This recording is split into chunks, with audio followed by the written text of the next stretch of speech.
Assalamualaikum warahmatullahi wabarakatuh. Waalaikumsalam warahmatullahi wabarakatuh. Alhamdulillah wa kafa. Wassalatu wassalamu ala nabiyil mustafa wa rasulihil mustafa sayyidina wa maulana Muhammad sallallahu alaihi wasallam wa ala alihi wa sahbihi ahli sidqi wal qadar. Allahumma shalli wa sallim ala sayyidina Muhammad wa ala alihi wa sahbihi ajma'in. Allahumma faqihna fid-din wa 'allimna at-ta'wil. Kaum muslimin muslimat, para guru, para asatidz khusus yang hadir di tengah kita, para besar Bapak Ustaz Yusuf dan Habib Hussein serta yang lainnya, bapak-bapak, ibu-ibu, adik-adik yang dimuliakan Allah Subhanahu wa Ta'ala. Alhamdulillah, pada malam ini kita kembali untuk sama-sama munajat kepada Allah Subhanahu wa Ta'ala, memohon atas segala kerendahan kita, atas segala kelemahan kita. Semoga dengan wasilah membaca sholawat nariyah serta zikir kalimat-kalimat thayyibah yang lainnya, doa-doa kita dikabul Allah Subhanahu wa Ta'ala. Amin. Allahumma amin. Diambil dari kitab Nasrul Ibad yang ditulis oleh Al-Imam Al-Adim Al-Adamah Al-Syekh Muhammad Nawawi bin Umar Rajawi Al-Bandan rahimahullahu ta'ala. Beliau mensyarahi kitab Al-Munabbihat ala Al-Isti'dad li Yaumil Mi'ad yang ditulis oleh Al-Imam Syihabuddin Ahmad bin Hajar Al-Asqalani di halaman 22 cetakan Al-Haramain tertulis Al-Maqalah At-Tasi'ah, maqalah yang ke-9. Qala ay Sayyidina Utsman radhiyallahu anhu. Sayyidina Utsman berkata, arba'atun zahiruhunna fadilatun wa batinuhunna fariidatun. Ada 4 hal yang kalau dari luar 4 hal tersebut adalah fadilah. Fadilah itu adalah khairun katsirun, kebaikan yang banyak. Berarti saat kita melakukannya, di dalamnya terdapat kebaikan yang banyak, terdapat pahala yang sangat banyak. Namun kalau dilihat dari dalam, ternyata 4 hal tersebut adalah faridoh. Faridoh teh harusna kewajiban. Jadi kalau dilihat dari luar ternyata banyak keutamaannya, banyak pahalanya. Kalau dilihat dari dalam itu berisi kewajiban. Kalau kewajiban saat kita melakukannya mendapatkan pahala, saat kita meninggalkannya justru jadi berdosa. Yang pertama adalah mukhalatatus sholihin. Yang pertama bergaul dengan orang-orang yang soleh. Ya. Jalma anu soleh itu kumaha? Apakah yang namanya pas soleh? Ya.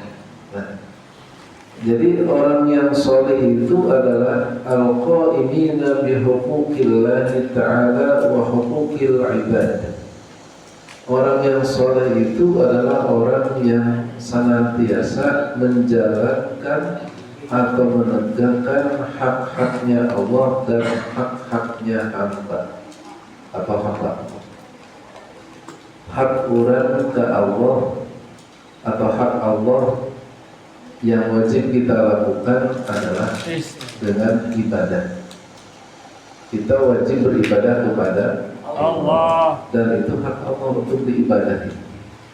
Sehingga ketika la ilaha illallah ay la ma'budu bihaqqin illallah, ya, tidak ada yang disembah dengan sebenarnya kecuali Allah. Jadi hak Allah itu diibadahi dan Allah nanti akan menuntut kepada hamba-hambanya apabila ada hambanya yang tidak beribadah kepada Allah. Karena hak Allah diibadahi. Kalau hak hamba antar diri kita dengan yang lainnya adalah dengan cara kita berbuat baik kepada sesama, itu hak hamba. Nah, bergaul dengan orang-orang yang soleh, dengan orang-orang yang senantiasa melakukan atau menegakkan kewajiban dirinya kepada Allah dan melakukan kewajiban dirinya kepada sesama, itu pahalanya sangat besar. Ya, pahalanya luar biasa, khairun katsirun. Meskipun kalau dilihat dari dalam itu hukumnya fardhu atau hukumnya wajib. Sebab kalau tidak bergaul dengan orang yang soleh bisa jadi satu, kita merasa geus bener, ya bener sorangan teh gitu. Bahkan aing bener mah ulah cek sorangan unggul, tuh bener cek batur oke gitu. Jadi bener teh lain bener cek sorangan unggul, tapi juga harus bener menurut orang lain dan terutama bener menurut Allah. Nah, yang kedua itu yang pertama, wal iktida'u bihim, ya, fardhu. Mengikuti orang-orang yang soleh itu hukumnya adalah wajib. Mengikuti orang-orang yang soleh hukumnya wajib. Jadi bergaul dengan orang yang soleh itu fadilah, sedangkan mengikuti orang yang soleh hukumnya wajib. Ya. Kita mengkaji. Jadi kita bisa menilai manakah di antara kita orang-orang yang layak untuk kita bergaul dengannya. Setelah itu mana di antara mereka yang layak kita ikuti. Yang kedua, itu yang pertama. Yang kedua adalah wa tilawatul Qur'ani fadilatun wal 'amalu bihi fardhatun. Membaca Al-Qur'an itu adalah fadilah. Membaca Al-Qur'an itu merupakan kebaikan yang banyak. Pahalanya besar. Membaca Al-Qur'an, bagaimana tidak besar?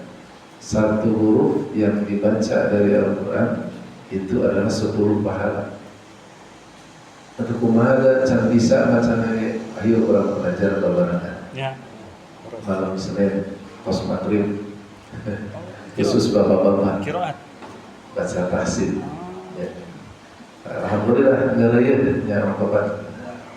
Ngeureuyeun ya, meskipun satu malam satu ayat, tapi kita baca secara perlahan-lahan Ya mudah-mudahan lama kelamaan insya Allah ya meskipun tidak sama dengan qori bacanya, minimal ya minimal mendingan. Mendingan lebih baik dari sebelumnya kan. Nah, kalau mengamalkannya wal amalu bihi ay bima fil Qur'an minal awamiri wan nawahi faridah. Kalau mengamalkannya Al-Qur'an, mengamalkan Al-Qur'an itu bagaimana? Mengamalkan yang di dalamnya ada perintah-perintahnya, ada larangan-larangannya, itu hukumnya wajib. Jadi membacanya hukumnya di dalamnya ada keutamaan atau bisa disebut dengan sunnah, ya. Mengamalkannya hukumnya wajib. Kalau tadi yang pertama bergaul dengan orang yang soleh hukumnya sunnah atau hukumnya di dalamnya banyak keutamaan, tapi mengikuti orang yang soleh hukumnya wajib. Nah, jenah wajib namun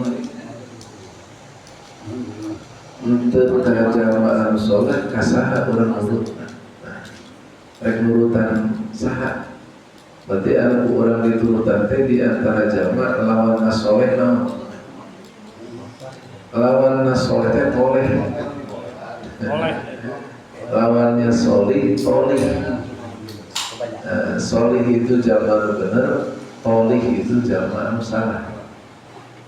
Jamaah orang yang melanggar kewajiban terhadap Allah dan dia tidak baik kepada sesama, itu tolih. Nah, tapi kalau kita tidak mengikuti orang yang solih, berarti mengikuti orang yang salah. Nah, maka wajib hukumnya mengikuti orang yang soleh, mengikuti orang yang benar, supaya benar. Nah, yang ketiga, tadi yang kedua membaca Quran, yang ketiga adalah waziaratul kubur. Ziaratul kubur itu adalah berkunjung ke kuburan. Itu ziarah kubur. Jadi ziarah itu artinya adalah berkunjung. Makanya anu mudah haji, anu umroh sok disebut istilahnya ziarah. Ya, ziarah ke tanah suci, berkunjung ke Baitullah. Nah, ziaratul kubur yang dimaksud adalah kuburus sholihin, kuburnya orang-orang yang solih. Orang yang solih waktu hidupnya kurang berkunjung, eta ibadah. Nah, ayeuna geus maot lagi orang berkunjung ke kuburan eta ibadah. Ya. Sedangkan wal istidadu laha mempersiapkan untuk kubur, untuk masuk kubur dipersiapkan bifi'lil a'mali sholihah, dengan melakukan amal-amal yang sholih, itu hukumnya adalah fardu atau wajib. Jadi ziarah kubur hukumnya sunnah, mempersiapkan untuk masuk kubur hukumnya wajib. Ya. Nonton disiapkan. Kalau disiapkan, ya. Apakah boleh atau kurang lebih boleh di ayat? Ya. Nanti kalau disiapkan duit. Ya perlu disiapkan berarti duitnya perlu ditulisan, ya duit tahlilan kahiji, duit tahlilan kedua. Ulah nyiapkan duit kapake deui. Ya, jadi itu disiapkan semuanya. Disiapkan termasuk untuk urusan misalnya ya, disiapkan duit, ditulisan. Lamun urang naon wayahna duit dia belikeun kana sapi. Berarti sabaraha ada duit bener? Iya, minimal 20 juta lah gitu. Berarti kan duit dia teh geus disiapkeun di mana mohon belikeun ieu kana sapi. Berarti geus disiapkeun supaya kabawa ka kuburan. Ya. Lamun urang aya boga duit kabawa ka kuburan, berarti duit teh tadi teh bikin sedekah, bikin wakaf, ya, kamu mah kuburan duitnya. Tapi lamun duitnya asup ka bateun deui, asup ka bateun deui. Ya tapi kamu mah kamu kan itu. Kamu balik. Kamu balik. Ya.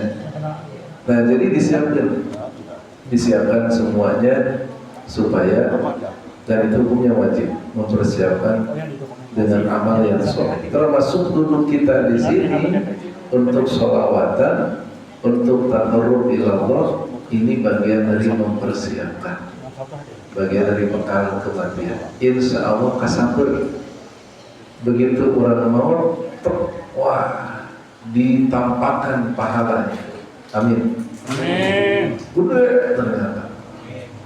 Nah, terus itu nyesel kata, ya Allah nyawa gede kiamat menonton bal penting sholawatan teh. Masih tua. Jadi nyesel. Kenapa saya bisa hari orang sholawatan? Nyesel. Saya gede terus ditampakkan. Masih gede nyesel. Ya Allah yang dirubri. Teknologi dirubri sholawatan boleh. Jadi nyesal. Apalagi yang tidak sama sekali. Wah, penyesalan yang berkepanjangan. Nah, itu yang ketiga. Ini hukumnya wajib mempersiapkan untuk bekal ke alam kubur. Yang keempat, yang terakhir, ya supaya beres, ya dicepatnya sih. Yang keempat adalah wa'iyadatul maridi fadilatun, menengok atau melayat orang yang sakit, eta fadilah. Fadilah itu di dalamnya terdapat pahala yang besar. Nengok zaman kering, ya betul, pahala gede. Wattikhadul wasiyatu faridoh, ya. Wattikhadul wasiyatu faridoh. Artinya melaksanakan wasiat itu hukumnya adalah fardu. Ya. Jadi jalma anu gering teh eta biasana. Lamun geringna parah kadituna kana naon biasana. Tak urang nengok jalma anu gering, oh urang lamun gering jigana Kapan kiri? bakal kitu. Seperti itu. Dan orang yang sehat tidak akan merasakan nikmatnya sehat kecuali kalau dia tiba-tiba diambil kesehatannya, baru merasakan nikmatnya sehat. Ya alhamdulillah. Bisa kurang lebih sebulan, ya lebihlah sebulan. Ya telunjuk anu tengah teh kiri lah sakit gitu, kalau tidur rumahnya si gerak. Akhirnya alhamdulillah mendingan, ya mendingan. Dari tengah. Nah ini kan nikmat banget ternyata. Jari tengah ini sangat nikmat. Oh iya. Jari tengah ini sangat nikmat. Pakai teman. Pakai. Nah itu bisa ya dari itu ya. Nah, terus waktu ngitung pikiran hese apa itu hari iya betul. Terus di kamar mandi hese. Jadi itu nikmat banget ternyata setelah bisa bergerak dengan leluasa. Nah terus kepikir oleh kita, kalau saya meninggal dunia, apakah saya sudah menuliskan wasiat? Nah, kepikir, oh belum. Nah, maka ketika menulis wasiat dan ahlinya melaksanakan wasiat, itu hukumnya adalah fardu, melaksanakan wasiat itu. Nah itu di KUA atau di kantor urusan agama ya ada beberapa yang konsultasi masalah waris. Ternyata ada kompilasi hukum Islam yang menentukan untuk anak angkat itu dapat namanya sepertiga bagian dari harta peninggalan. Ini terkebahas baru oleh ulama yang dulu tidak dibahas masalah ini. Nah, dibahasnya oleh ulama yang sekarang dan masuk kepada kompilasi hukum Islam. Dari mana sepertiga bagian itu? adalah wasiatun wajibatun, wasiat yang wajib, karena anak angkat itu dekat dengan orang tua angkatnya, saking dekatnya seperti anak kandung sendiri. Nah, kasihan kalau tidak dapat sedikit pun dari harta peninggalan. Makanya dicantumkan sepertiga. Dari mana sepertiga itu? Dari wasiatun wajibatun. Karena wasiat tidak boleh lebih dari sepertiga. Nah, ini adalah bagian daripada preparing alternatif pengingat bagi kita yang mana masih belum terlambat, ya. Bahkan kita berdoa supaya panjang umur, Amin. sehat walafiat, Amin. ya, dan tentunya mendapatkan limpahan rezeki yang halal dan barokah untuk bekal ibadah kepada Allah Subhanahu wa taala. Dan kita tidak ada cara lain. Yang pertama, kita bergaul dengan orang-orang yang saleh supaya bisa mengikuti meneladaninya. Yang kedua, membaca Quran, belajar Quran, mengajarkan Quran dan mengamalkannya. Yang ketiga, suka atau sering berziarah kubur sekaligus mengambil iktibar atau pelajaran supaya kita banyak mempersiapkan bekal di dalamnya. Dan yang terakhir, kita juga menengok atau melayat orang yang sakit supaya kita dapat mengambil pelajaran tentang nikmatnya sehat sekaligus bisa melaksanakan wasiat. Mudah-mudahan bermanfaat. Wassalamualaikum warahmatullahi wabarakatuh. Waalaikumsalam warahmatullahi wabarakatuh.